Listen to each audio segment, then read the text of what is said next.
saw a funnel, and the sky was real dark. I thought it was just going to be a hailstorm. Does anyone else have any stories of people who perhaps got caught outside? My mom sat right across the street. She had come to pick me up from church, and she sat across the street during the storm, and it rocked her car. She crawled over into the back seat and got between the back, Oh my. between the seat and the front seat, and set it out there.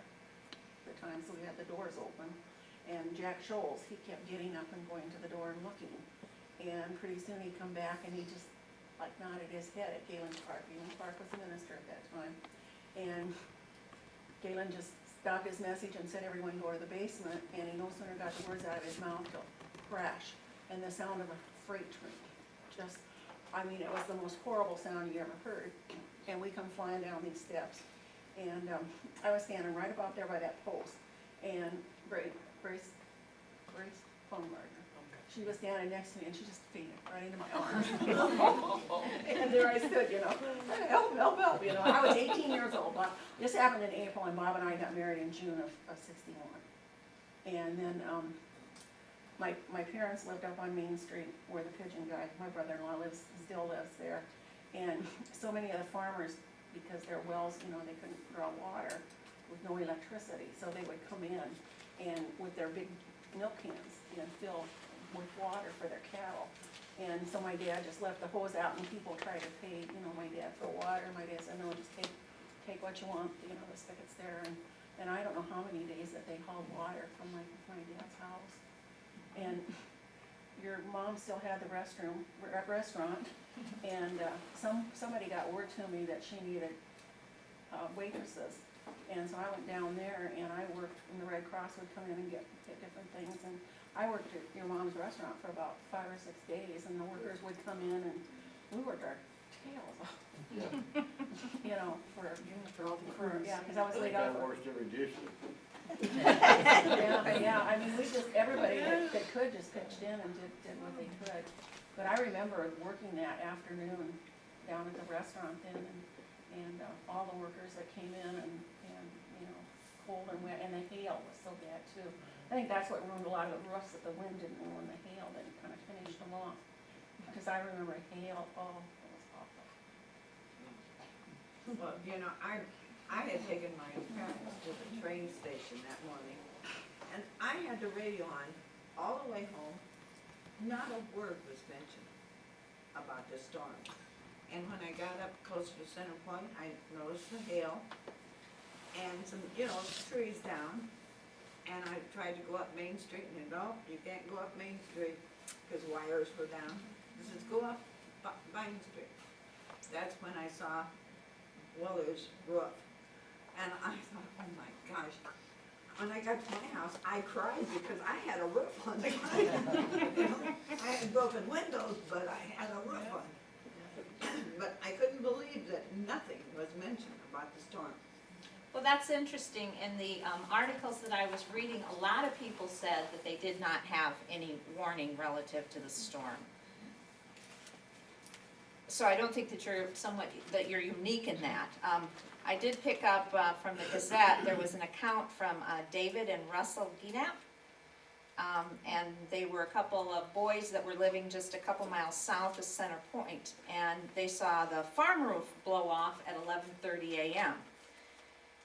And this is a quote from them. "We knew it was windy, but didn't know a tornado was forecast. In about a minute and a half, it was all over. The wind switched so much that at times we couldn't hold the door of the house shut, and at other times we couldn't hold it open. It tipped the dresser over and it broke 20 windows."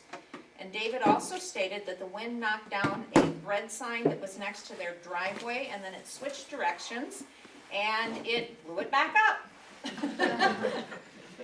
How about some of the rest of you folks that were there during the storm? Did you have warning? Yeah, Doc? I have an interesting story.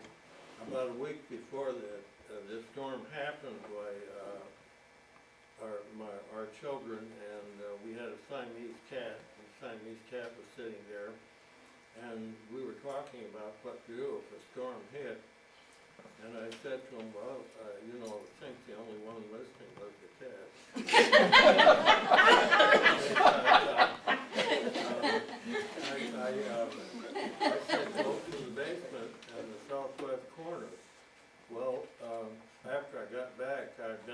visit my mother, and I called back and I couldn't reach her, but I found somebody in Toddville that went up and checked it out.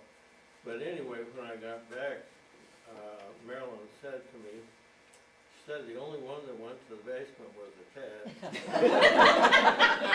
The cat had been sitting upstairs, and you know, everything got so quiet and black, and the cat came storming down, went to the basement door and yelled to be let down in the basement, ran down there, and then the storm hit. And none of the rest of your family went down to that No, basement? I could fill it in because I was there for that. Yeah, Yeah. You were But with the yeah, cat we- thing? Yeah, Mom was doing the dishes in the kitchen, and I was wondering, it was starting to hail, and I had a Campbell's soup can, I wanted to sit outside to catch hail, and my mom yelled at me, don't dare go outside. So we're sitting there, and all of a sudden, as she's doing the dishes, the windows shatter in the kitchen. So we go running to the living room, and that's the funny thing, we didn't go in the basement. Those kids are looking out the big picture window on Summit Street, seeing all the burn barrels and stuff flying by. They're not even touching the ground, they're just going, and I mean, it was weird. And then afterwards, we went out and we had a chicken coop in the back, and that was totally gone. And dog house for Trixie, our dog, was spun all the way around, and the dog was gone. She came wandering back later. Somehow she got blown off the leash or off the collar. And then I remembered, and I don't know, maybe somebody else here could tell me if I'm imagining it or not, but I swear, just near Willer's house, the Red Cross set up a place where people could get like food or stuff like that. Yeah, Was that? that's right. Because it Yeah, was I quite a think space. I remember going down there and There getting was another sandwiches. one down on Main Street, Yeah, Yeah. near my place, near where you guys live now, or. yeah. But yeah, I remember we sat out the whole thing in the living room looking out the picture window. I was gonna ask if you were up at the other end of town or down there. No, it was on But Summit Street, now yeah. I can tell from the story. It broke every window in my house, ruined all the siding, of course, and the roof, and it sucked the latch right off the storm door, pulled it right out.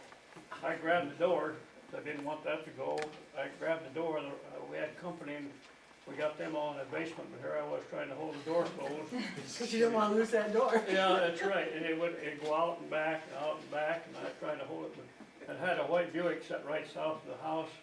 I couldn't even see it, it was so much hail. But it broke every window in our house. Just, I went upstairs to scoop the hail and the glass out with a scoop shovel And the mud, and the mud. and the Yep, mud. yep.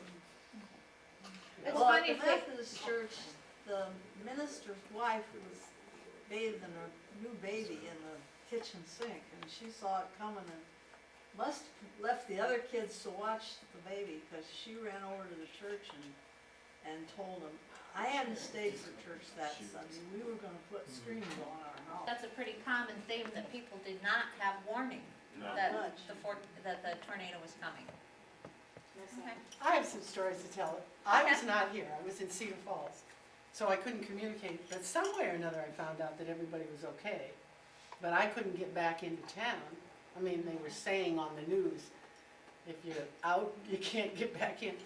But my dad, of course, ran the hardware store, and I'm sure Dufo's Hardware had the same thing. My dad said, Mother drove every day to Cedar Rapids for glass, and Dad puttied in, by hand like they did then. He said, if I ever see another window, I don't know how long or how many weeks he worked on windows, because everybody lost so much. Mother was standing in the house. She didn't go to church. My grandmother did, so she was in the EOD basement. But we had a dachshund dog, and Mother, she didn't want to go out in the basement because that's an outdoor, lift the lid up, and she's so claustrophobic, she was afraid she'd get stuck down in that smelly basement. So she stood and held the dog, and Kurt Kress, who went to the sales barn, and he'd buy calves and ponies and different things. So she stood there looking out the windows that were gone, and one of the ponies his feet weren't on the ground, but he went up the hill. And Mother's standing there, and then pretty soon you say it turned around. She said, here he came back.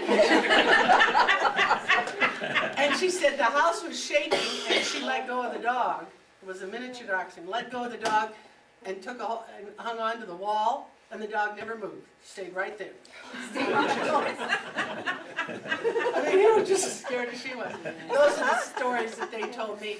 I don't know where my dad was during all of this, because it was Sunday, he wouldn't have had the store open. Probably getting his window fixing stuff ready. In preparation, she said though, one thing she did say, she said it got so green, you heard that? And it was loud, and she said it smelled. There was an I don't know odor. about the smell, I just remember the And- freight train, that smell of Yeah, food. yes, but she said it was really green and that there was an odor to the whole thing, so. There must have been close to 6 inches of hail on the ground. Oh, yeah, yeah. Well, and we had, down here, we had those bigger windows, remember, and two of the windows came in, and that's when Grace fainted. But we were lucky we didn't lose our stained glass windows. I know, I'm surprised. Why those basement windows came in, I don't know. Well, my folks had the restaurant down here where the ambulance thing is now. And on the south wall, and that was cement block. And it just, that hail, when it come from that way, it just beat that so bad. We had to have somebody come in with mortar, and it just ate that bottom 2 rows of that. And the hail was stacked up, 2 or 3 foot on that side. How big? Big No, pieces? marble, No. marble size. More Marble smaller, size. but a lot. It was a There's lot. small hail.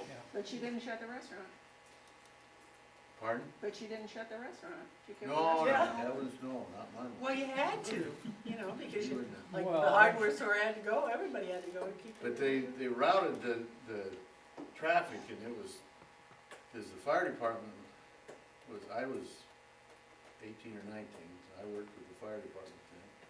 Wasn't supposed to, but I did. Anyway, they run them down the nursery road, well, I always call it Iowa Street or whatever that is, and then down, what was that, Central back there, and then back out the Central City Road. Of course, people don't realize, we didn't have an interstate. At 150, and all the traffic went through here, so there was an awful lot of semis and cars, and the sightseers was unbelievable. I mean, and it was blocked. Yeah, The they had, highway was blocked from, right in here, clear on down past Kennedy. they had to keep the Trees and sightseers everything. off, see, Pardon? I said they had to keep the sightseers. They Yeah. kept them on the road, they wouldn't let, if you lived up there, they'd let you go up there, but otherwise nobody else would Well, go. they had firemen sitting Yeah, on every intersection and every crossroad to just keep them moving yeah. on down, and that was quite a job, because all that highway traffic, plus, which, that highway was busy all the time, plus you had, hundreds of people just coming in from both ends to, look at it, so it was busy.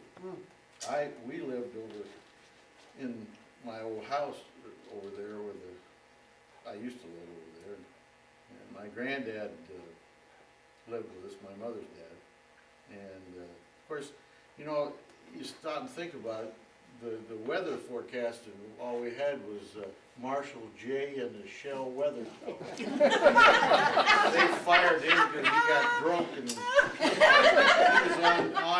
he was there, and they used to have all these dials and gizmos, WMT, and the weather, and he said, the weather in Dubuque is, oh, who gives a.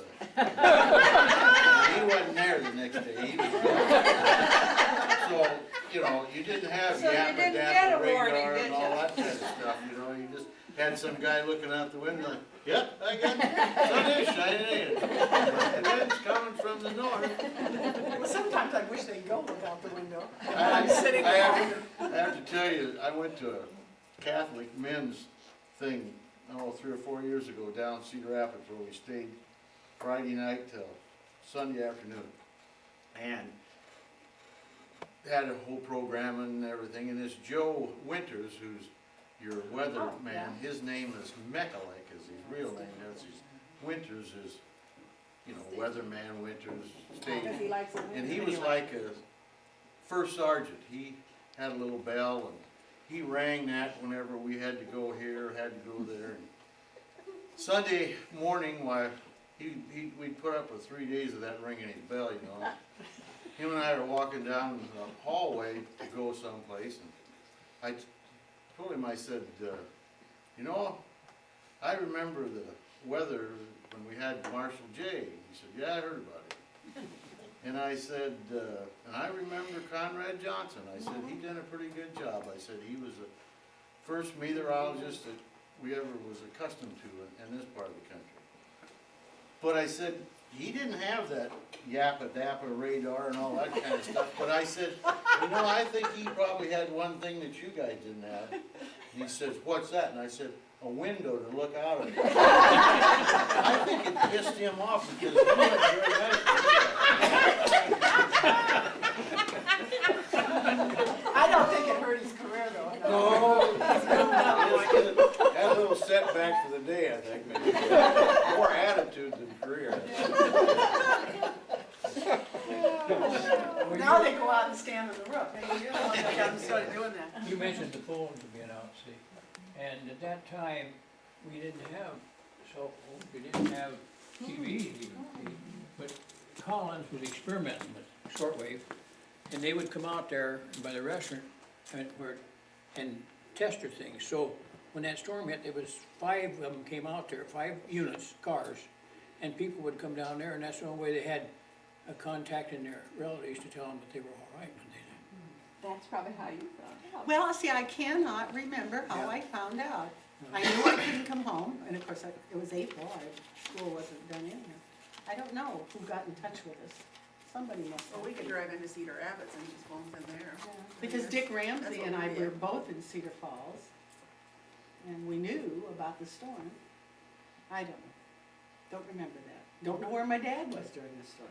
And the pictures that we had, all that, so Dufo's across the street from me, our Dufo. Yeah.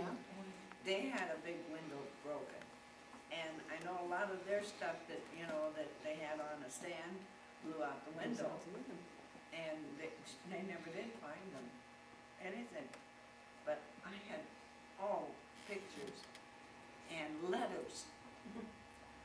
That you found in your head. Yeah, that I found in my head a couple of days later when I went back over. It was strange, you know, but it was, and like they said, the trees were all stripped. And so, of course, we had a lot of trees. And there was, nothing. you know, branches. It was so strange. Yes, it you know, was. yeah. It was strange that year. So they never leafed out that year? I don't No, remember. no, they didn't leave out that whole summer. But the next year they did. Yeah, next year they did. I'd forgotten that. Yeah, that's one thing I noticed. Jim was in service, and we arrived back in Center Point the day before the tornado. Oh, welcome home. And so we were on his folks, staying with his folks, and that was down on the highway. So we watched the Kennedy station go across the highway. Yeah. Keith had a dog behind the station there tied to the doghouse with a chain, you know. And that dog and doghouse ended up across the highway over there in Falkins' backyard, I think it was. The dog was fine. The dog didn't come out of the doghouse for the next week. Stayed in the doghouse, trembling. It just wasn't hurt. We had 2 horses that we had down behind, Art Wright, where Art Wright and Elsie Lyman lived, that big house. We didn't see them, but one of them was stoved up for quite a while, so she must have got tumbled. She came out of it, but I can remember Dad saying that she kind of limped around and was a little gimpy for a while. And, One thing I think should be mentioned, and you can imagine the amount of trees that was down, you couldn't even drive up the street and stuff. And I don't know where they all come from, farmers around, they all came in with chainsaws and pickups and trucks, and they just cleaned everybody up.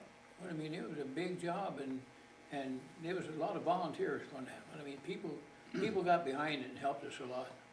Pat's dad had 2 chainsaws and I went out and got 'em. One was a 2-man chainsaw. Yeah. And I don't remember who all we worked with, but we spent the rest of the day cutting trees. Oh, yeah, it was. Surge. I think the state come in too, because this was a state highway through here, so Yeah. they come in too and help clean it up. State and county both was in. Yeah. We had a pony in the pasture there where Joe Cups lived, yeah. and he had cockleburs in his tail and his mane, and he was down south of the railroad grade there. And when he the time he got back up and got in the shed, he didn't have any cockleburs in his tail. He just cleaned them right out. He walked around pretty slow and his back was all swollen up, you know, but he come out of it all right. I sure took the cockleburs out. Well, and then I remember the folks saying that, you know, even 1, 2, 3 years later, farmers would find, or people would find that something had moved a little on its foundation because they went to do something, you know, and figured it was due to, I mean, it wasn't all visual. There was some damage that was a little more internal that didn't show up for a while.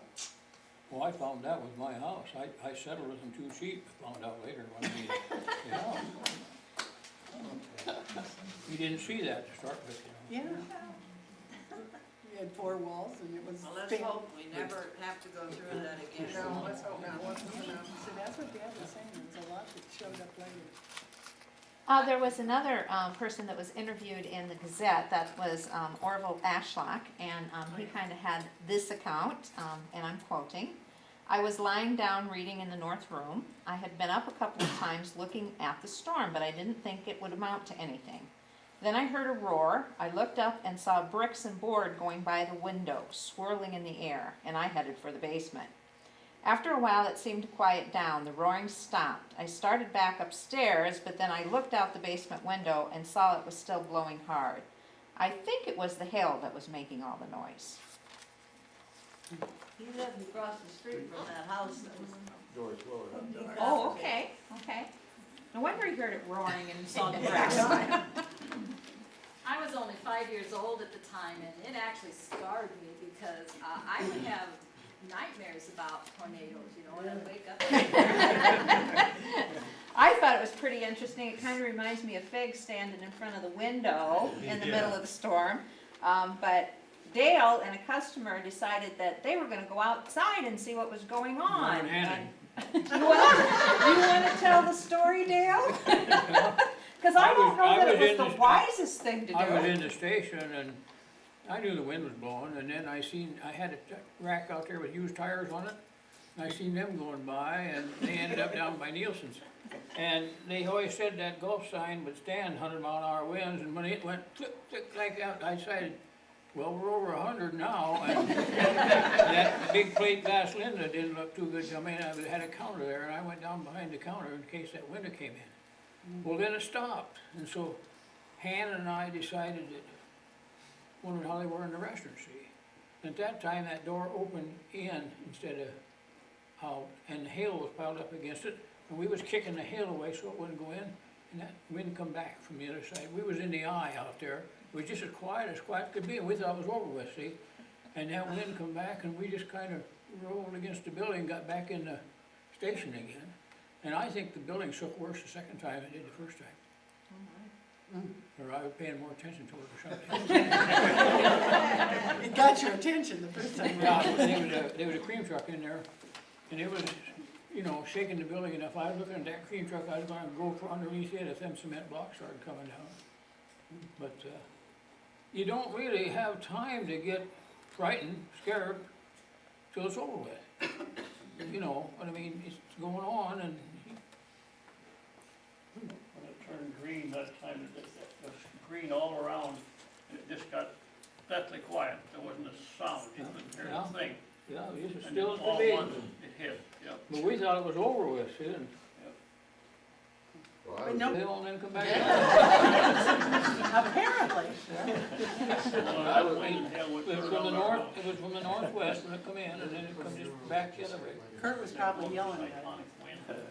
Well, I was in the standard station over there trying to protect my Duke convertible that I had because my granddad and I was sitting upstairs and I remember it was 11:30, and that pretty well documents on your time. But he said, you better get that doggone rag top thing and get it out of there because you ain't gonna have nothing left.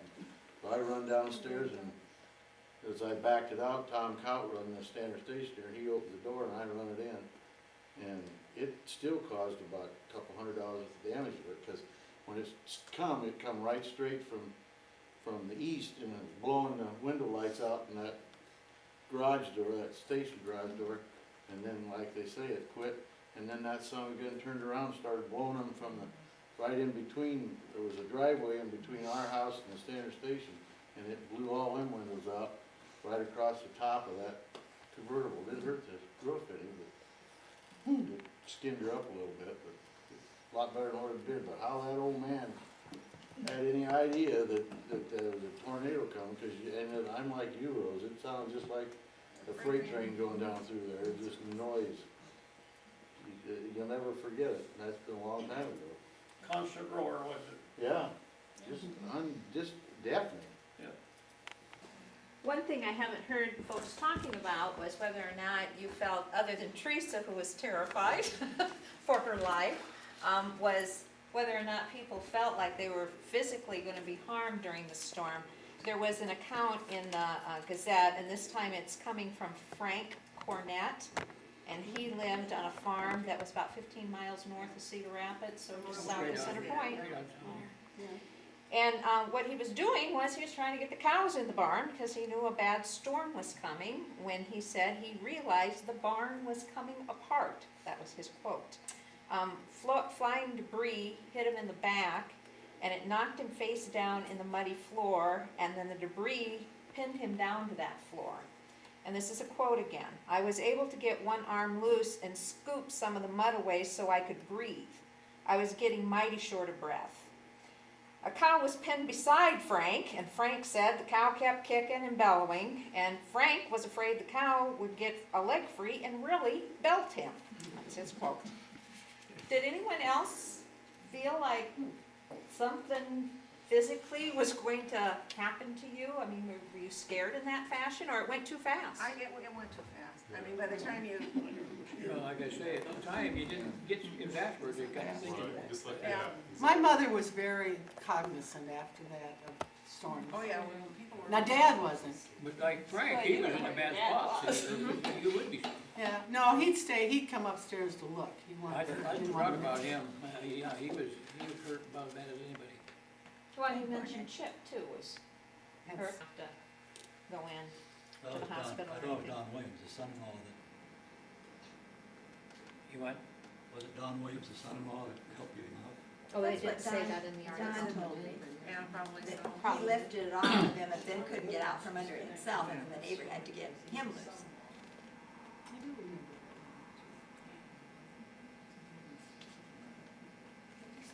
Well, Well, maybe, either, it was his freshman year in college. But Irma said, I said, well, then where did the Willers go? Because there were two girls still at home. And she said they lived in a trailer, like behind the hardware store up there on Summit Street, down close to the schoolhouse. Yeah, I remember. Schoolhouse, Yeah. they did there for quite a long Okay. time. See, and I don't even remember that. Had Doris made it home from church? Was she in her house? No, she No, was, we were Doris all was in here. church. Doris was in church and she went home and with the two little girls and And she found clothes, grew and was sad. you were in church too. Yeah, I stood right up here. You stood up Well, there. wasn't- Yeah, she stood up and watched. The door. Wasn't Ruth there with him that day too? Ruth Butterfield? No, Oh, Ruth Willer? well, I don't know about that. yeah, I think so. She was there with him. We talked about how they could see that, the stained glass window on the south side go in and out. In and out, in It and out. stayed there and, I bet it stayed. one thing that was mentioned in the Gazette that I haven't heard anyone here talk about was they talked about that some people sought refuge in the school. Does anyone know of anyone who did that? oh, that's right, it happened so fast, how could you even? Oh, know? yeah. Well, that's what I was curious about, because it said that some folks did go up to the school Maybe to seek after. refuge. Yeah, I mean, Could have been after, I Yeah, guess I don't maybe know after. that. Did they have to house some people over there? Oh, I at the wonder if that school, was maybe? where they took refuge when their homes were damaged so bad. They took Did they, Out afterwards, see. did they Oh, adapt okay. the gym maybe to? The windows was out. Every window in my house was out except this one. April, it's cold. But my dad came down and put the storm windows on. At that time, we put storm windows on the outside. And so, and I was We busy had a down the very rest of the hot And Saturday he put before storm windows on, and this that kept the rain out. Oh, okay. Very And that's very probable because I do know that when Alliant came into the area, one of the first things they tried to get power to was the school. Yeah, And I think it was because people yeah. were at the school at that point. But none of you folks were there, huh? Not in Okay. school. Well, now I thought we'd kind of move into talking a little bit about the aftermath of the storm. Yes? I wanted to add that we lived just 2 houses from the Wheeler house. And we had just gotten home from church, and we were gonna have, dinner, and, I was frosting a cake, and that's all my mom could think about was saving the cake. And I sent my 2 sisters downstairs, the basement, and I ran out to put the car in the, well, it was the barn then. Dad wasn't home, he was out working on the farm. And, well, I went out, and I could hardly get back in the house, I couldn't hardly get the door closed. And Mom was still trying to save the cake. And I thought that the windows were shaking and everything, I thought they were gonna blow out. But then, you know, it was over. And then we looked out at all the debris and stuff. And all I could think about was that Dad didn't know what happened in town. And so but I don't remember how but I hitchhiked out to the farm. And I don't remember how I got out there, but who took me? But he was out on Glenn Holman's farm, and they didn't know anything about it. And so then we came back into town, and the Red Cross was here and would not let us back into town. We had to prove that we lived here. And later on that day, I remembered that Joanne Carmen was getting married at the Methodist church. And I thought, oh my goodness, there was something I was supposed to go to. So I walked down, and here they were getting married at the North Church. Oh, okay. And in September, we talked about that, and she said yes, that the florist came with all the flowers and things, and that the EUB said they could use the church because it was okay. And the florist said, go ahead, because the guests were all there, and so they got married. See, there's good things. And I didn't go to work I was working in Cedar Rapids then, but I didn't go to work for 3 days because we couldn't get out. Get my car out. She can go to the restaurant with me. Yeah. How was the cake? Yeah, how was it? Well, it turned out okay. It was beautiful. I guess maybe when you don't know what to do, you do what. But I'll tell you, that scared the daylights out of me. Every time the wind came up to the basement I went. I said, I'm not staying up here. Anyone else on some stories they wanted to share while the storm's going on? Doris Dufo had to be gone, she's still there. You saw the pictures of Yeah. her house there kind of by the schoolhouse. Make sure I got the right one. It was mid-April 1961, a Sunday morning that began with clouds on the horizon. We had not attended church services. Our excuse was a baby not quite a month old and an 18-month-old child. My husband and his brother were spending the morning working on some contraption or other in the garage while I was doing the usual housewife chores that we all did in the 60s. As I was preparing a bottle for our infant daughter, I glanced out the windows to the north and became aware of the darkening sky. Another spring thunderstorm, no doubt. The wind began to whine around the windows and I became a little concerned. Then I noticed the color of the sky to the north, which was a strange shade of purple with green undertones. I'd never seen that color in an approaching storm. The wind began to pick up speed, and I decided the best place for me to be with the children was at the doorway to the basement. As I stood there, trying to show a brave approach so our son wouldn't be afraid, the noise increased. The door between the house and the breezeway flew open, and my husband rushed in, grabbed our son, and led us quickly to the basement. He and his brother had noticed the garage door going in, and if you knew my husband Chip, then you knew he could move it with haste. Unfortunately, his brother was not so swift. As we huddled in the basement, we heard a huge roaring sound. Chip flew up the stairs and looked out toward where the breezeway was supposed to be and saw only daylight. And you saw those pictures that it just stripped everything off right to the kitchen door. Oops, lost my place. The storm, which came from the north, changed direction and advanced upon us from the south, as evidenced by the pock marks from hail on the north side of the house, and the noise continued. As the roar diminished, Chip was able to get outside. The breezeway and garage were spread over the backyard and the school grounds. His brother was under part of the breezeway and had knocked repeatedly on the house to let us know he was all right. But unfortunately, the noise of the storm was greater than his knocking, and we didn't hear that noise at all. His brother was no worse for wear, and we were all safe. Obviously, the garage and the breezeway were a total loss. We had damage to the roof, siding, windows, curtains, shades, even the hardwood floors in the bedroom, where pieces of glass had embedded in the wood.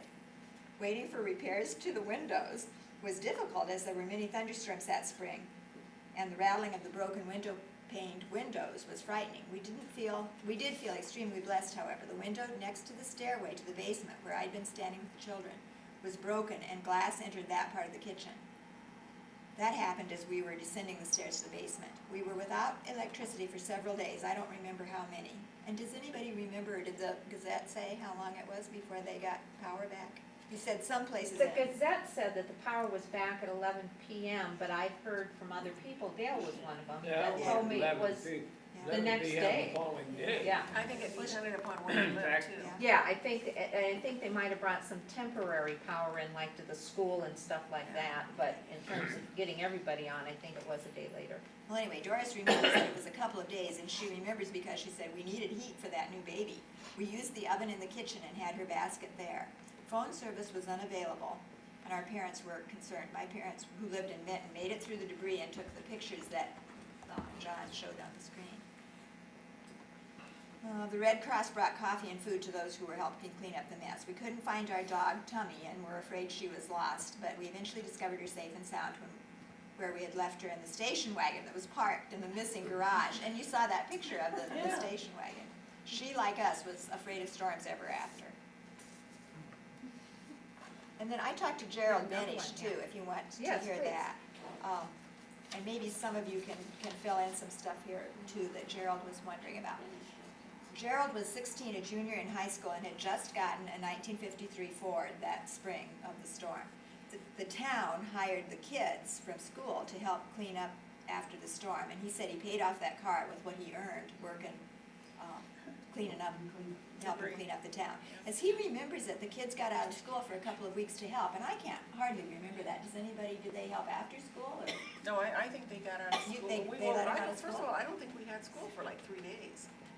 Seems like there was no school because there was no, all the Yeah, windows I out and suppose- all the repair. And I don't think there was school like for 3 or 4 days.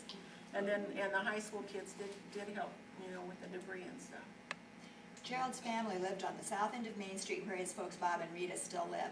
The storm took out every window in the house except the picture window. What is it about picture windows that, I guess, they were newer windows maybe.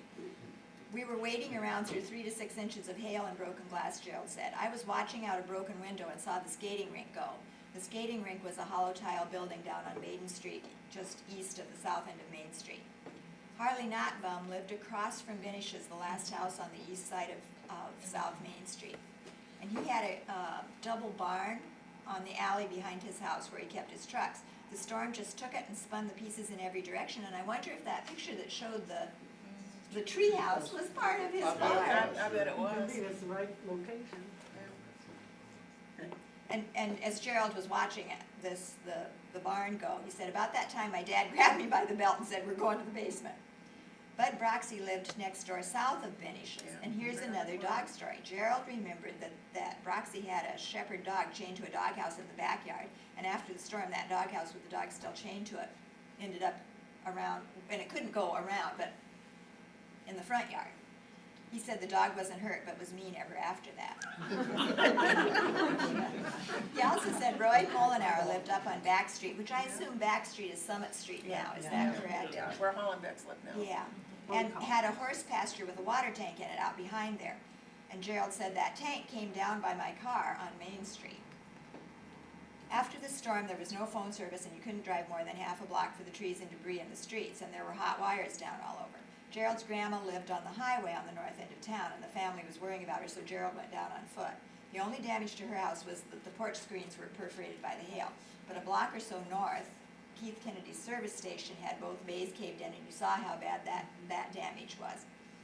It was a Sunday morning, so there were a lot of loafers in there, and they were just piled up on top of each other in the office, Gerald said. Because you saw that the office was the only part that stood standing. And Gerald wonders if it was during the cleanup after the storm that the old Centerpoint Bank there beside Hendricks's was robbed, and ask if anybody else connects that or remembers that connection.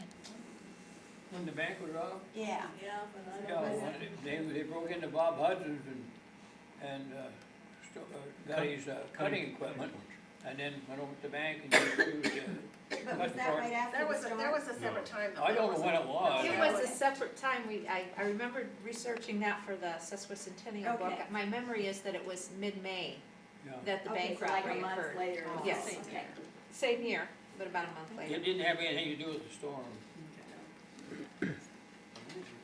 One of the cleanup things, a couple old boys, there's an island down, when you go across the Cedar River Bridge north, there's an island, it's called Woodruff Island, and they were just a couple old recluses that all they did is lay brick, and they had a boat that they'd row from the shore to their island, and they had an old shack out there. And when they run out of beer and food, why then they'd come into town, somebody'd haul them into town and haul their, but if you had them work for you, you sure as the world didn't wanna pay them till they was done. That's right.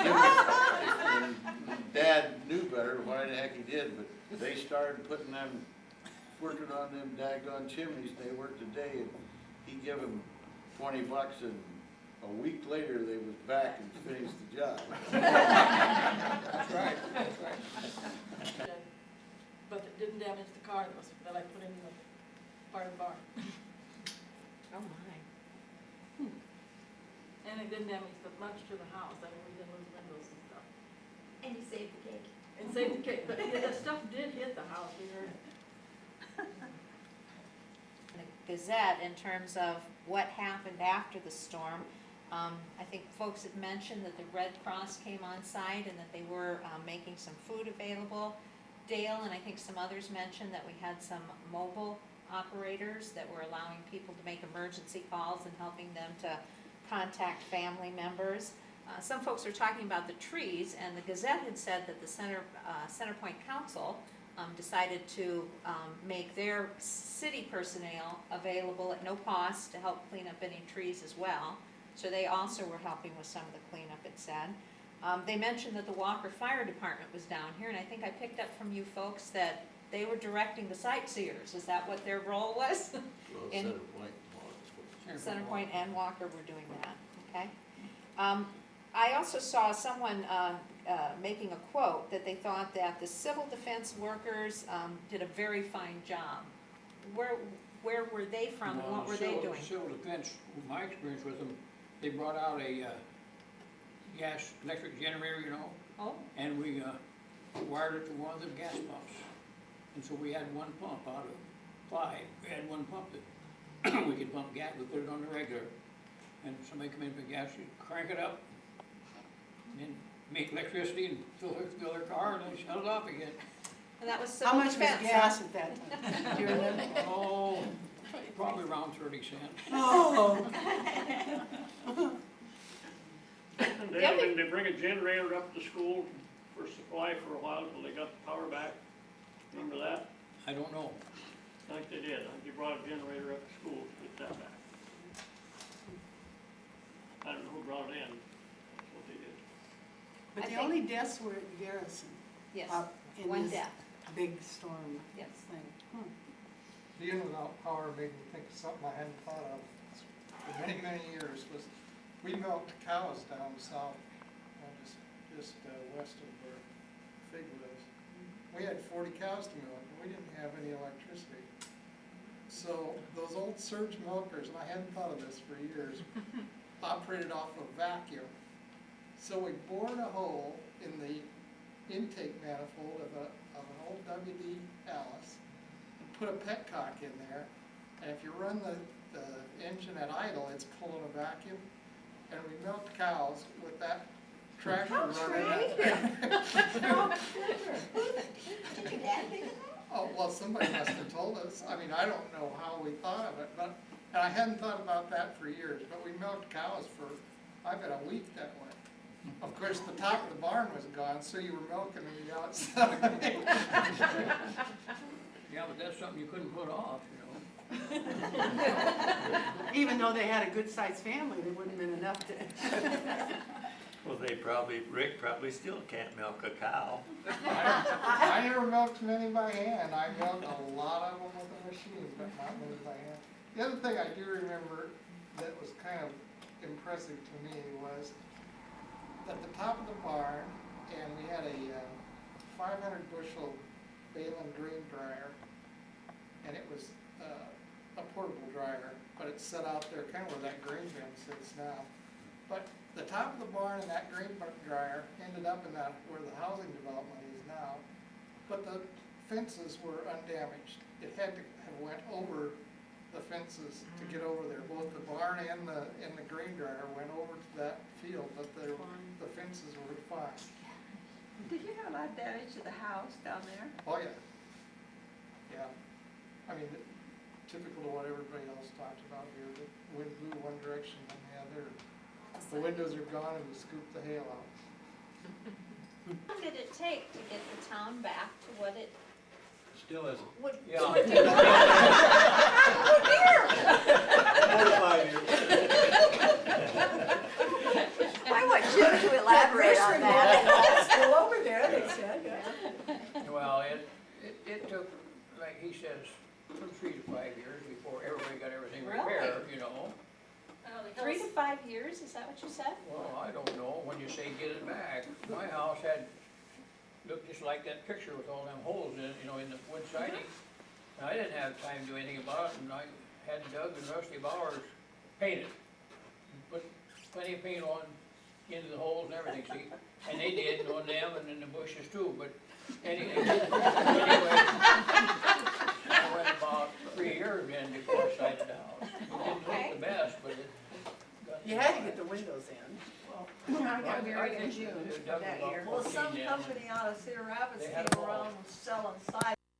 We had our house re-sided that same summer, but then not everybody got around to it that quick. So I got married in June of that year, and we left, because Bob was in the service, and I come back a year later when he went to Germany, and I was here for 5 months before I got to go, and the town was pretty much back, you know, in that year. Like I say, the first thing that I noticed was, gosh, we got leaves on the trees again, because when I left, we didn't have. Another thing, oh, I'm sorry. The last house, going towards Urbana where Art Whitenick lives, if I got my story straight, that's where his folks' house was. Yeah. Mills Whitenick, and I think that they tore the house down because of the storm damage, and built the ranch houses there. Yeah, that's right. One other thing that was mentioned in the Gazette was that the town was going after a disaster area designation. Did they ever get that? Does anyone know? Because that should have brought in some low-interest loans and Yeah. made some services available to the community, but I didn't see a follow. Ordinary daily life. The responsibilities which claim us in the valleys